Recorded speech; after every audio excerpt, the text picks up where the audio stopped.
మార్పు కోసం అన్నారు. ఇదేనా మీరు కోరుకున్న మార్పు? ఇదేనా మీరు చేస్తా అన్న మార్పు? ప్రభుత్వం డబ్బులతో నిర్మించబోయే ఇందిరమ్మ ఇండ్లు మీ కాంగ్రెస్ పార్టీ వాళ్ళకి ఇవ్వడమేనా మార్పు?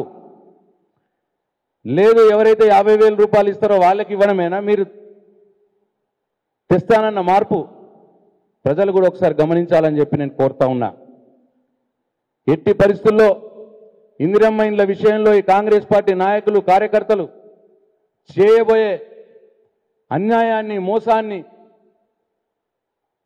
ఎదిరించాలి అని చెప్పి నేను ప్రజల్ని కూడా విజ్ఞప్తి చేస్తా ఉన్నా. టీఆర్ఎస్ పార్టీ నాయకుల్ని కార్యకర్తలను కూడా నేను విజ్ఞప్తి చేస్తా ఉన్నా.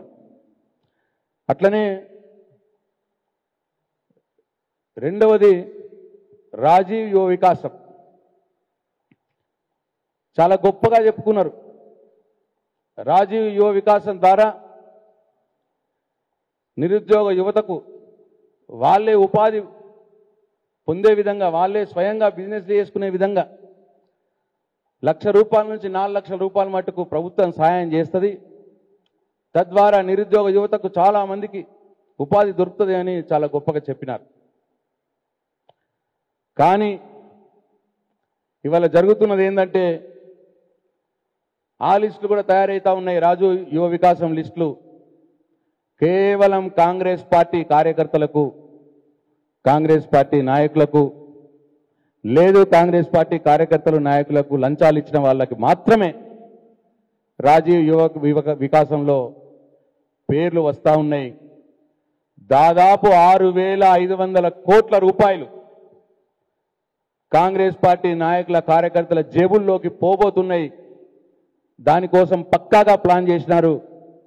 ఇవాళ లిస్టులు తయారు చేసుకుంటా ఉన్నారు అని చెప్పి నేను జిల్లా ప్రజలకు మనవి చేస్తా ఉన్నా. రాష్ట్ర ప్రధానికానికి కూడా నేను మనవి చేస్తా ఉన్నా. కేవలం కాంగ్రెస్ పార్టీ నాయక కార్యకర్తల జేబులు నింపడం కోసమే ఇవాళ రాజీవ్ యువ వికాసం కార్యక్రమం తీసుకుంటున్నారు వీళ్ళు.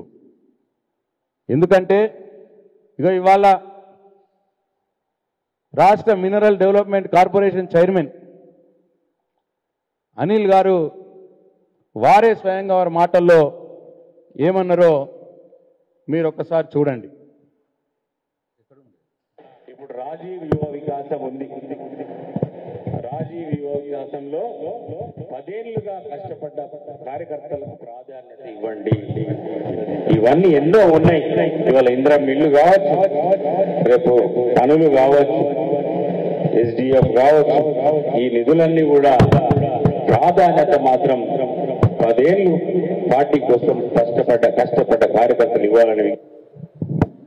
సౌండ్ పెట్టు మళ్ళీ ఒకసారి. దీంట్లో సౌండ్ ఉందా? ఫుల్ ఉంది. దాంట్లో పెట్టు మళ్ళీ స్టార్ట్ చేయి. ఇప్పుడు రాజీవ్ యువ వికాసంలో 10 ఏళ్లుగా కష్టపడ్డ కార్యకర్తలకు ప్రాధాన్యత ఇవ్వండి. ఇవన్నీ ఎన్నో ఉన్నాయి. ఇవాళ ఇందిరమ్మ ఇల్లు కావచ్చు, రేపు పనులు కావచ్చు, SDF కావచ్చు, ఈ నిధులన్నీ కూడా ప్రాధాన్యత మాత్రం 10 ఏళ్ళు పార్టీ కోసం కష్టపడ్డ కార్యకర్తలు ఇవ్వాలని. ఇది అనిల్ గారు స్పష్టంగా ఇవాళ చెప్తా ఉన్నాడు.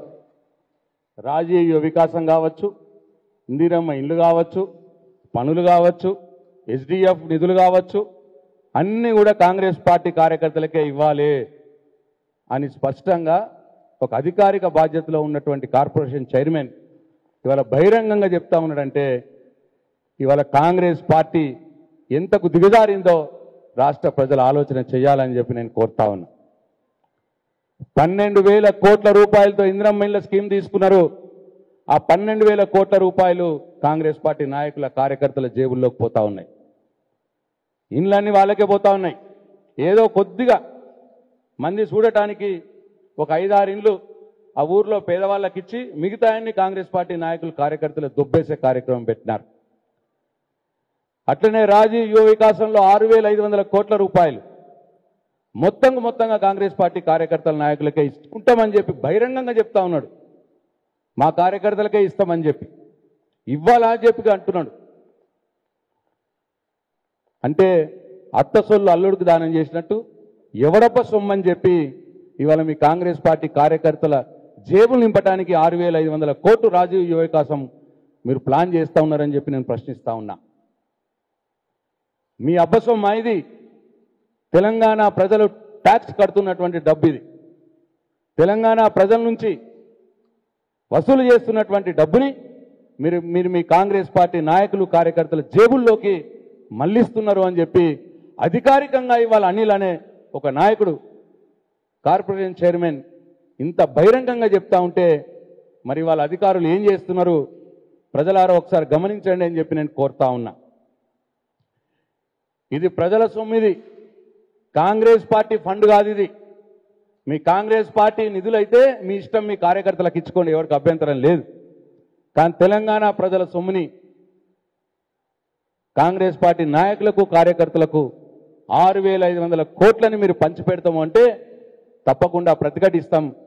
మా పార్టీ కార్యకర్తల నాయకులకు కూడా నేను విజ్ఞప్తి చేస్తా ఉన్నా, ఈ రాజీవ్ యువ వికాసం లబ్ధిదారుల లిస్టు కూడా ఏ ఊరికి ఆ ఊర్లో గ్రామ సభలు పెట్టి మరీ గ్రామ సభల్లోనే ఫైనల్ చేయాలని చెప్పి మేము డిమాండ్ చేస్తూ ఉన్నాం.